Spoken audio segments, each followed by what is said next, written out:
Bonjour à tous, j'espère que vous allez super bien. Bienvenue dans cette nouvelle vidéo où je vais aborder un thème un petit peu touchy. Je vais vous parler de toutes ces choses qu'il ne faut jamais demander à un couple de mamans. Ça pourrait s'appliquer aussi pour d'autres types de familles, mais là je vais vous parler de ce que je connais, de ce que je vis chez moi. Vous êtes prêts? Allez, c'est parti!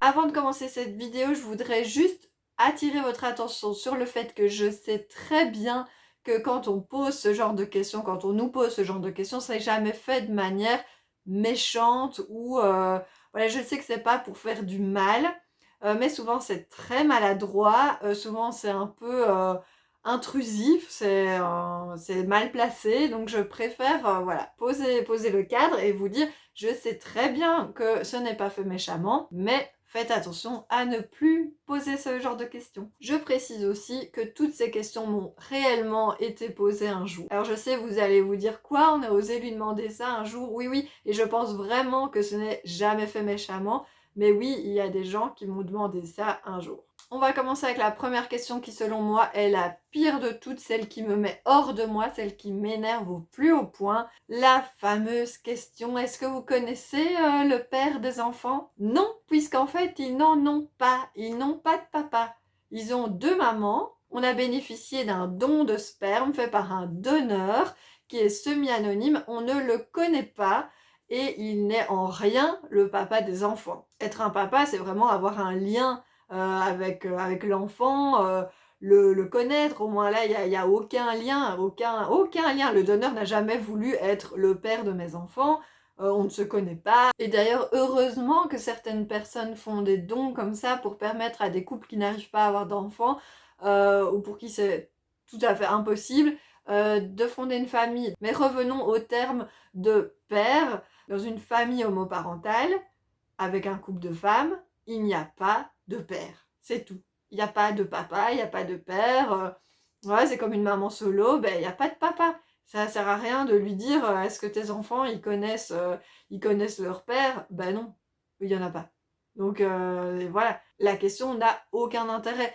Alors souvent quand on répond ben non, il n'y a pas de papa, souvent on a ce retour de dire oui enfin bon tu vois ce que je veux dire. Non non, mais non, le terme est super important. Il est peut-être pas important pour toi, mais pour nous, dans notre famille, dans notre réalité et dans les oreilles de nos enfants, c'est super important. Et nos enfants n'ont pas un manque à ce niveau-là, puisque pour avoir un manque, il aurait fallu qu'ils connaissent un père, qu'ils l'aient perdu, et que voilà, ils soient en manque de ce père-là. Ils n'ont jamais eu de père, ils savent pas ce que c'est de ressentir un lien d'attachement avec un papa. Par contre, ils savent ce que c'est de ressentir un lien d'attachement avec leurs deux mamans.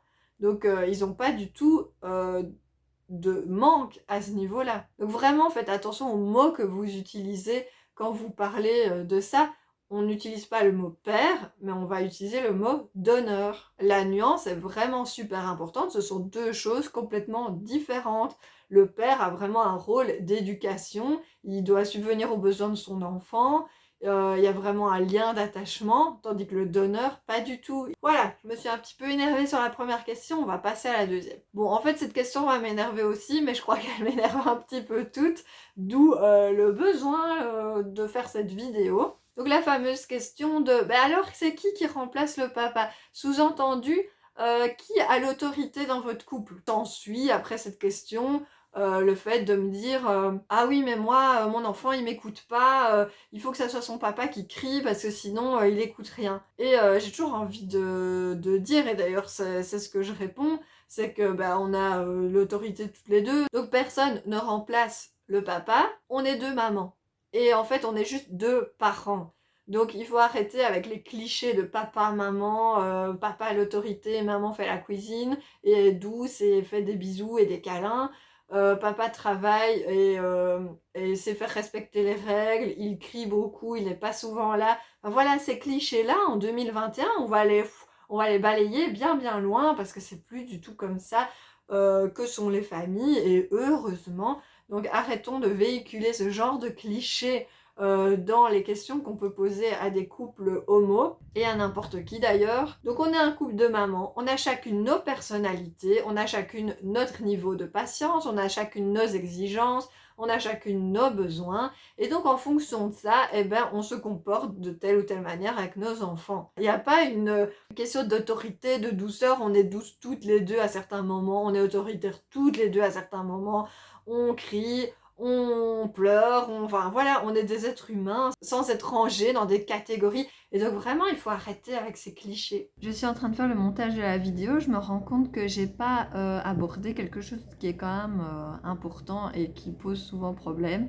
C'est la question, est-ce qu'ils ont le même père? Donc déjà, le terme père, ben, je viens d'en parler, c'est pas du tout approprié. Mais ce qui me gêne dans cette question, c'est plutôt quand je donne la réponse en disant oui, chez nous, ils ont le même donneur. Ce qui me gêne, c'est la réaction de soulagement dans le regard de celui qui a posé la question quand je dis qu'ils ont le même donneur. Il y a souvent, très souvent, la réaction ah, c'est chouette, un peu ouf, c'est chouette, comme ça ils vont pouvoir se ressembler et avoir le même sang. Alors vraiment, pour nous, ça n'a aucune importance. Qu'ils se ressemblent ou pas et qu'ils aient le même sang, évidemment, pour nous, ça n'a aucune importance vu notre configuration familiale. Valériane, ma femme, n'a pas le même sang que mes enfants et elle est pour autant leur mère. Donc, ce n'est pas parce qu'ils n'ont pas le même sang qu'ils n'auraient pas été frères et sœurs. Donc, vraiment, ce soulagement ou ce genre de réflexion me gêne toujours profondément. Alors celle-là, c'est pas vraiment une question, mais c'est quelque chose qu'on entend et qu'on a déjà entendu plusieurs fois. C'est le fameux « Ah oui, moi je connais aussi une copine, elle est comme vous ». Alors ça me fait toujours rire et en même temps, je sais jamais quoi répondre. Donc elle est comme nous quoi? Elle est comme nous, enfin c'est sous-entendu qu'elle est aussi en couple avec une femme et qu'ils ont des enfants, enfin je suppose. Et donc à chaque fois, je me dis « Mais je suis censée répondre quoi à ça ?»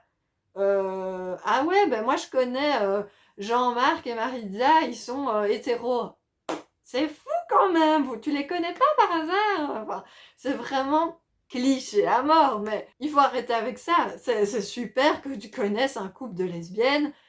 Bravo, je ne sais pas quoi te répondre à ça en fait. Je ne sais pas pourquoi tu me dis ça, si c'est pour me montrer, et je pense que c'est pour ça que tu es ouvert d'esprit, mais si tu l'étais vraiment, en fait, tu n'aurais pas besoin de spécifier que tu connais un autre couple de lesbiennes, comme je n'ai pas besoin de spécifier que je connais tout un tas d'hétéros comme toi. Alors, la fameuse question, vous les avez fait comment? Pour nuancer un petit peu, tout dépend de qui pose la question et dans quel contexte. Cette question peut tout à fait bien passer si c'est quelqu'un de proche de moi ou avec laquelle j'ai une discussion plus poussée, qui me connaît bien, ou juste quelqu'un qui entame le parcours PMA. Ça c'est déjà arrivé, je reçois pas mal de messages depuis la création de cette chaîne Maman Spéculose, de couples de femmes ou même de couples hétéros qui sont dans un parcours PMA et donc qui ont des questions.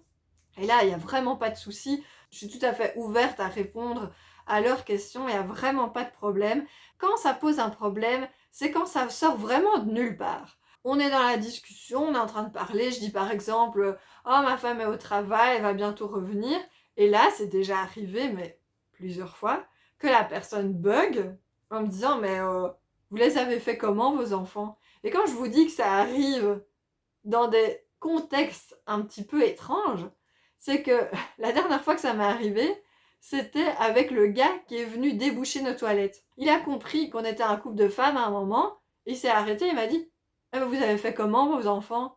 Et j'ai trouvé ça, mais choquant. Ça ne me viendrait jamais à l'idée de demander à un couple hétéro dans quelle position ils ont fait leurs enfants. C'est indélicat et c'est vraiment de la curiosité mal placée. Donc vraiment, par pitié, arrêtez de demander aux gens comment ils ont fait pour avoir leurs enfants, ou alors il faut vraiment que le contexte soit propice pour poser ce genre de questions. Évidemment que c'est un parcours médicalisé, c'est pas pour autant que c'est pas une histoire intime qui appartient au couple. Alors moi j'en ai fait une vidéo parce que je me sentais prête d'en parler comme ça et d'expliquer parce que j'avais mes raisons et tout ça, mais quand on croise quelqu'un dans son quotidien, il n'est peut-être pas prêt à répondre à ce genre de questions super intimes. Une autre question liée à ça, et ça je pense vraiment qu'elle n'est jamais posée méchamment, mais surtout par méconnaissance du sujet, c'est « Ah oui, vous avez fait vos enfants par fécondation in vitro ». Alors, en procréation médicalement assistée, il y a plusieurs méthodes de procréation médicalement assistée.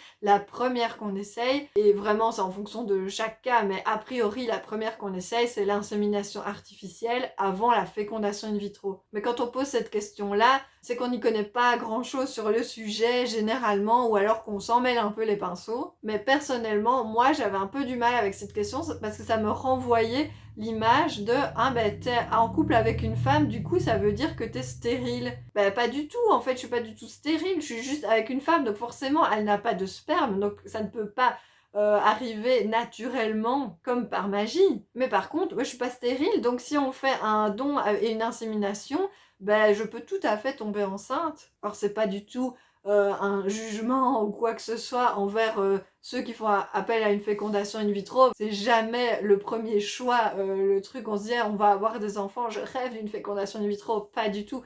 Les gens qui passent par là, voilà, c'est des parcours imposés. Mais pour moi qui devais déjà me battre avec cette image de c'est pas parce que je suis une femme en couple avec une femme qu'on peut pas avoir des enfants, que je ne suis pas stérile, voilà, j'avais un peu de mal avec cette question. Question suivante, vos enfants sont-ils au courant? Alors oui, bien sûr, nos enfants sont au courant et c'est quasi toujours le cas dans les couples homo. En tout cas, je ne connais pas un seul couple homo qui n'a pas raconté son parcours à ses enfants. C'est quelque chose qui fait partie de leur histoire depuis toujours. Et donc évidemment, les enfants sont au courant, ils se disent pas on les a fait parce qu'on s'aimait très très fort, juste comme ça en se faisant des bisous. Ils sont bien au courant de comment ils ont été conçus. On a plein de livres, on parle beaucoup avec eux, et je dirais qu'ils en connaissent même beaucoup plus que les enfants de couples hétéros, parce qu'au moins ils n'ont pas juste la version papa, maman s'aimaient, ils ont fait des bisous, et papa a mis une petite graine dans le ventre de maman. Et voilà, ils savent qu'il y a plein d'autres façons de faire des bébés. Et s'il vous plaît, si vous êtes en couple hétéro avec des enfants, enseignez ça à vos enfants. En fait, il n'y a pas que leur réalité qui existe, il y en a plein d'autres. Et dernière question, aussi très très maladroite. Est-ce que vous allez chacune porter un de vos bébés? Cette question est aussi maladroite que de demander à une femme quand est-ce que tu vas avoir un enfant? Parce qu'en fait, vous ne savez pas la réalité de cette femme, vous ne connaissez pas son parcours, vous ne connaissez pas ses problèmes de santé éventuels, et donc demander est-ce que vous allez chacune porter un bébé, c'est partir du principe que chacune est en capacité de porter un bébé, ce qui n'est peut-être pas le cas. Nous avons choisi que ce serait moi qui porterais nos enfants, pour plusieurs raisons, parce que pour moi, je rêvais d'être enceinte depuis que j'avais 15 ans. Pour moi, c'était une évidence et c'était viscéral, animal. J'avais besoin de porter la vie, de donner la vie. Valériane ressentait moins ce besoin, ou en tout cas pas encore au moment où on a commencé à parler de bébé. Mais surtout, elle a des soucis de santé qui auraient rendu le parcours beaucoup plus difficile, en tout cas beaucoup plus médicalisé, beaucoup plus long certainement. Et donc elle a pris la décision de ne porter aucun de nos enfants. Mais poser la question comme ça, c'est hyper intrusif encore une fois dans la vie des femmes à qui vous vous adressez. Donc s'il vous plaît, prenez des pincettes, ne partez pas du principe que toutes les femmes savent avoir des enfants naturellement, facilement. De nombreuses femmes rencontrent des difficultés pour en avoir, et donc vraiment, quand on leur rappelle constamment en leur posant la question, ça peut vraiment être compliqué émotionnellement pour elles. Voilà, j'espère que cette vidéo un peu coup de gueule vous a plu. Je vous invite à la partager autour de vous, parce que je pense qu'il faut éduquer les gens à arrêter de poser ce genre de questions. Tant qu'on ne leur dit pas, ils ne peuvent pas savoir que c'est blessant, que c'est intime, qu'il ne faut pas demander ce genre de choses. Donc s'il vous plaît, partagez-le en version publique. Voilà, c'est comme ça qu'on avance, qu'on se remet en question, qu'on évolue, qu'on fait évoluer la société. N'oubliez pas de liker la vidéo et de me suivre sur mes réseaux, surtout que pour le moment, je me lance dans un nouveau challenge, un nouveau projet, et je vous partage beaucoup de choses en story sur Instagram et Facebook. Donc allez me suivre là-bas aussi. Vous êtes de plus en plus nombreux à regarder mes vidéos, donc vraiment merci, ça me fait super plaisir. Je vous envoie des bisous. À bientôt, ciao!